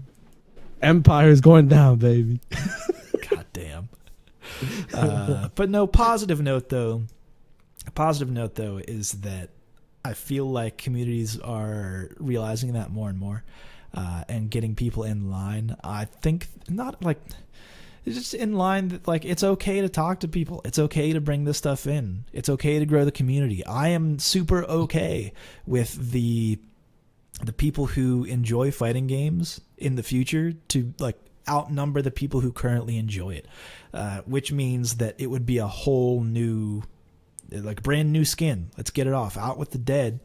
Like, let's get some whole new people who don't understand what a frame trap is to get and enjoy the community. Because I look at like Overwatch numbers and it's like blowing, maybe not Overwatch, but whatever the fucking like Fortnite numbers or whatever the big thing is, Apex Legends or whatever. You see all those numbers. You cast a fucking shadow on fighting games. It's not even close. Imagine if we had like that kind of number, even half of that number in fighting games week to week, every week. That's a whole new community. That's a whole new that's a whole new market. That's not a market that we've tapped into. No. Well, I agree, and it comes down to a lot of factors, but I think we brushed over them, especially with the characterization. That like story building, getting people like getting the cosplayer to cosplay Laura because she relates to Laura on a personal level, right? Or getting the cosplayer to cosplay Ryu because he loves Ryu's moral values. I'm trying to avoid that joke. Moral values as a person. I find value in sponsoring cosplayers. I've almost considered it for like runs of Geef's Gym, just having like a cosplayer go to an event, sponsor them to go there, dress up as whoever the fuck, and then I don't know, just part of this plan was to also have business cards that would have like the guide's information, but also like their stuff as well. So it's kind of like cross promo, but nice. I don't know, because like I think that teams need to do this more and more, and I think that we've seen teams kind of dabble in this, is match up cosplayers with the players that you sponsor who play the character that person cosplays. Yeah. And then send them out like Undertaker, Paul Bearer style, where the cosplayer comes out and it's like kind of like how CEO did it, you know? Like Knuckle Dude comes out and he's got Roman over there dressed up as Armika. And that shit fucking tracks. She hit that guy with the chair. Again, I will say she could have hit that guy harder. I know she's got the muscle to back it. She could have gone hard way on that guy, and it would have been all right. Could have made that guy wear the crimson mask. It'd have been all right. You know what? That chair hit. I'm a fan of wrestling too, and that chair hit was it hit the right spot. Obviously, you're not supposed to hit a person in the head, but the back is where you would try to hit him, and she did great. She hit him in the back. That man definitely tried to no sell it, so fuck that guy. Definitely was no sold it, but I don't know. I think that there is room specifically in the FGC for like, here's my handler, like talk to my handler. That'd be kind of cool. Like, hey, my Paul Heyman, or yeah, I'm Brock, and he's my Paul. But here's the thing. Actually, I'm sorry to like this is a related point to fighting games, but I think we have to be openly accepting of creating an ecosystem for ourselves. And what I mean by that is we shouldn't shun away from people who love fighting games that don't play. We shouldn't shun away that streamer who's not competitive just because he doesn't go to tournaments. But that person might like love fighting games. Like, why is Max the most successful fighting game YouTuber? Right? Why does he have numbers that are similar? He loves fighting games. You can see it. 2, that passion is real. 3, he's relatable, right? And it's people like that we need more of. We shouldn't shun, but we shouldn't also encourage it. We shouldn't be like, this guy doesn't fuck with our community, so why? Like, he doesn't go to tournaments with me. He doesn't like eat bread with me. Why do I care? Like, you should care because he might bring in people who you never met, who known of, and you never know. Yeah, you never know. He might only be 1 or 2 steps away from making your event better, even if it wasn't directly. We're a community, guys. We call ourselves a community for a fucking reason. But I'm in agreement. We need to be supportive of anyone who's doing anything, honestly, to further the community. Because I've seen people say that over and over again. Even from top players saying, I want to grow the community. But then the first chance that they get to like trash on someone or just really make a mockery of things, and that's kind of what it turns into sometimes. And I'm like, fucking no, that doesn't actually help. Doesn't help anything. Like, actually grow the community here. And that's creating an ecosystem, right? Like you get an entry point to bring into your community. And so you create that entry point, and then it cycles, and it keeps cycling and cycling. And then that person goes back, sits down, and gets to consume more content about fighting games. And then gets to go around, goes to maybe the local, goes to bigger events, and just gets to show their love. And we should never shy or turn away people who love fighting games, even if they're like temporarily doing it. It doesn't mean that they don't love fighting games. They might not have the time to like go out to every tournament. They might not have the time to talk about or play competitively, but they love maybe they love the design of Ryu, maybe they love the memories that Street Fighter or any fighting game brought to them when they were younger. And that's it's another issue I have, but something that I think we can all reflect on. No, I'm for it. And I think that that's a good positive note to probably end on and go into the final segments of the show. I cannot let you leave without asking you the question that I ask every new guest. It's a question that I feel like can reveal a lot about someone's personal character. I think it speaks to who they are as a person. Okay. And how they answer this question, but it's a 2-part question. Cool. Part 1 is, what is your favorite normal attack in any fighting game? Okay. Man, so in terms of aesthetic, Ryu stand hard punch or his sweep. That's my favorite. And his far stand hard punch. Because it looks like he gives like a really mean right hook. Left hook to the dude. It's like, and it comes across, and it does mad damage. So that's kind of cool.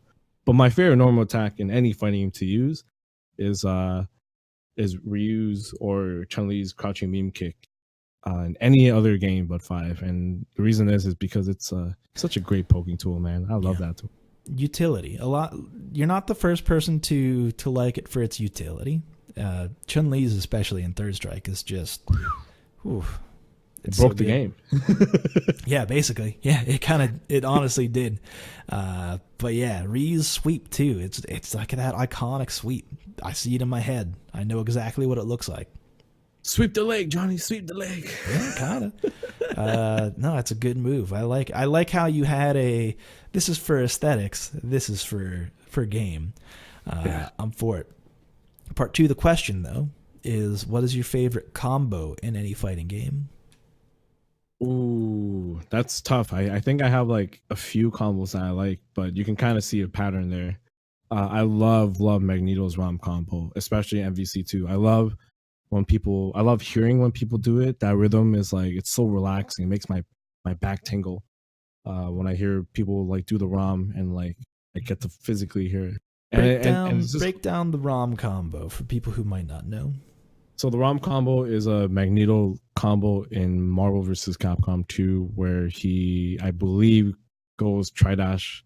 Like he does a tri-dash low, then he launches him in the air, and then all he does is he air dashes low, air dashes down, light kick, up, light kick, down, light kick, and it's like a really amazing rhythm to hear. Mm-hmm. That game has good rhythm, good cadence to the button, and the loops in that game in particular are good to hear. I like the cadence to it. I'm for it. Yeah, oh yeah, I want an ASMR channel of just like Yipes doing the ROM. Like, I tweeted at the dude before, and he liked it, but I don't like. He probably thinks I'm a fucking weirdo.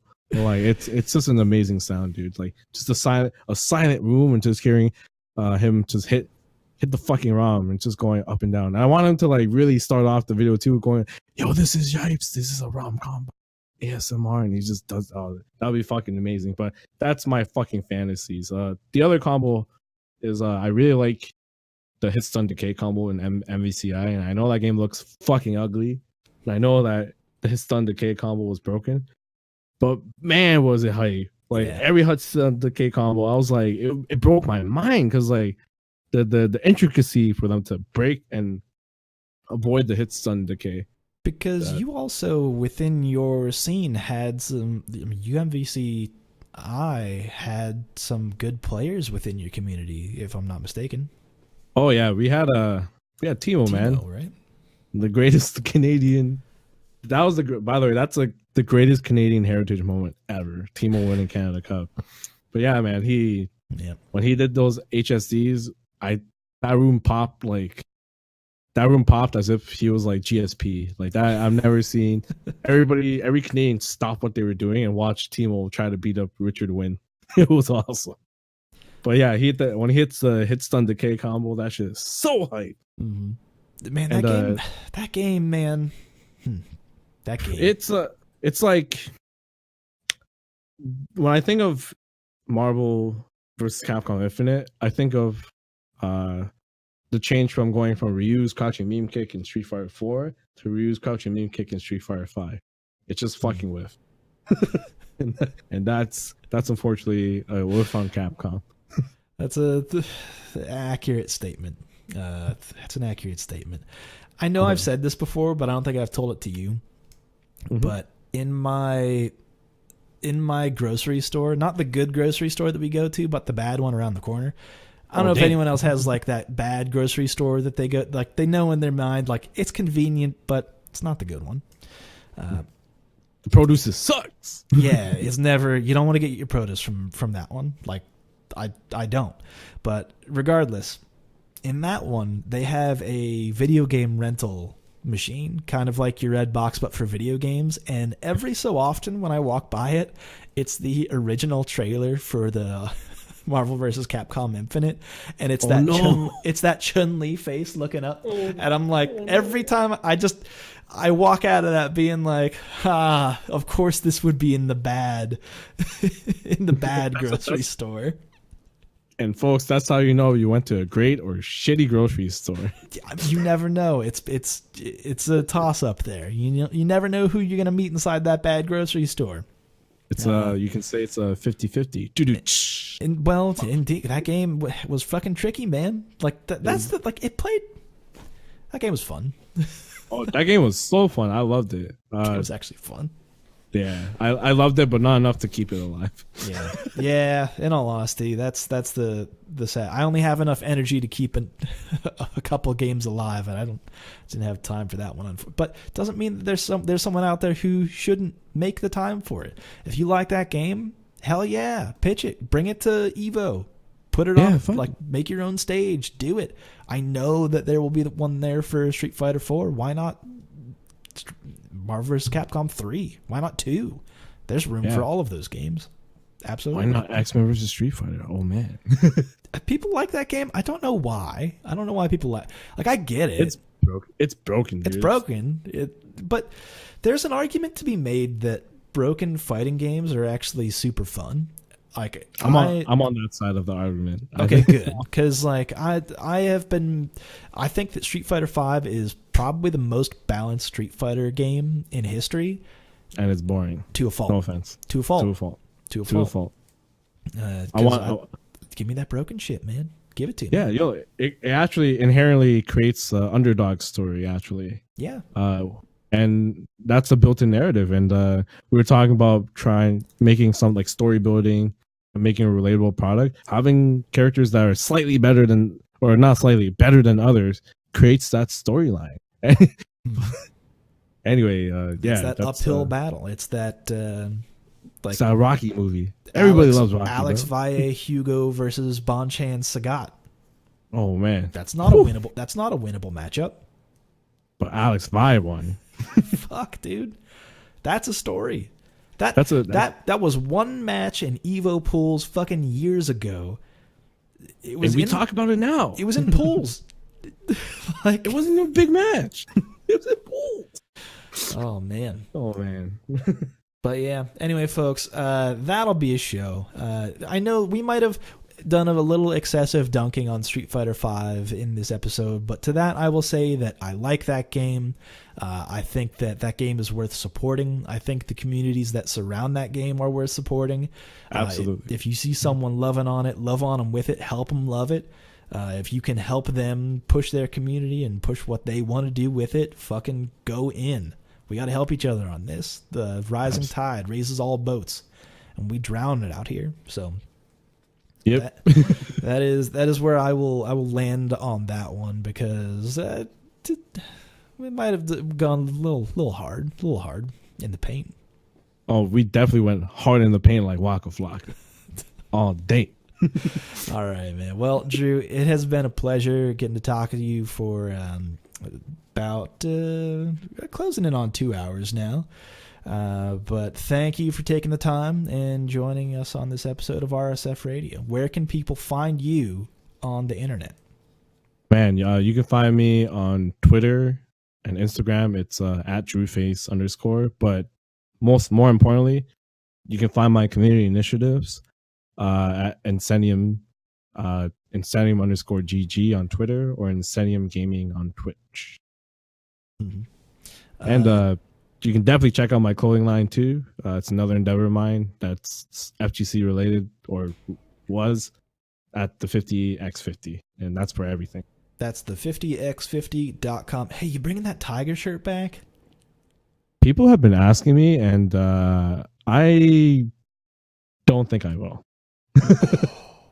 That shirt is exclusive, a hot exclusive on the tiger shirt. Damn, yeah, man. That was a hot commodity. That actually sold really slow, but when people started wearing it and it got more public, when people saw it with their eyes and they go, "Ooh, damn!" Actually, I think about that. Yeah. Nah, it's awesome. Well, all right, man. I will let you go. Again, you can find me at SuperJoeMonday on Twitter.com or at Reddit SF, or go on to our Street Fighter. Find me user Joe _Monday. Look for the tournaments that we run on Mondays and Fridays, but not this Friday. As of this week of the podcast, which will be March 1st, actually. I had to look at a calendar to see if we were still in February or not by Friday. But we're not doing the West Coast on Friday because the Street Fighter League will be this Friday. That's this week. That's this weekend. Check it out. The online tournaments start for the West Coast tournament. It's West Coast on Friday, and then their East Coast online is Saturday, I believe, is the schedule. So compete in that. Sign up for that. Do it. I don't know how they're fucking running their shit because they haven't announced anything. They haven't done a follow-up yet. Do they have a Discord out? Oh, fuck. It's... Hey, man, I'm Canadian. It doesn't apply to me. Yeah, that's true. Because, again, it's USA Street Fighter League, not NA Street Fighter League, as everyone continues to report. Event Hubs wrote... Oh man, when they announced it, they were like, it's the NA Street Fighter League. And I know immediately Michael Martin was like, no guys, it's just for the US. And then like weeks later when they did this post for the online tournaments, again, Event Hubs was like, Street Fighter League, North America. And no, again, you guys, they can't enter. Man, we are Mexico North, man. We are not Canada to Capcom. We are just Mexico. Unfortunate. The funniest shit to me was the day that the rules were posted. I had read them earlier that day. I had made a post in our Street Fighter, but on Twitter, I saw Brutus posting, "Hey, the grid is you can't play on the grid. That's against the rules." And as a tournament organizer, I was like, of course, the one person who can't enter the tournament is the one person who actually reads the rules. Sadly. Jesus fucking Christ, you guys. For that 12-year-old man, he has his head on his shoulders. He knows, he reads the rules, and he's like, what the hell is going on, guys? Yeah, that kid obeys the laws, trust me. He's a good kid, I promise. He's a great dude. I love that dude. But no, they did change that rule because it was one of those things. I brought it up week after week, right? And this has been a rule in the online CPT for some fucking reason, that the grid was a banned stage because they just mirror the rules for the CPT. So grid is banned. But no one actually looked at it in an online sense until Michael Martin was like, oh shit, yeah, we should change that. And then they did, and now you can choose the grid. In fact, I encourage it. Anyway, folks, that's a show. I really do have to end this podcast and let you go. Hopefully you've enjoyed this week's episode of RSF Radio. Join us next week on another edition of RSF Radio. But until then, folks, please take care. Gratata.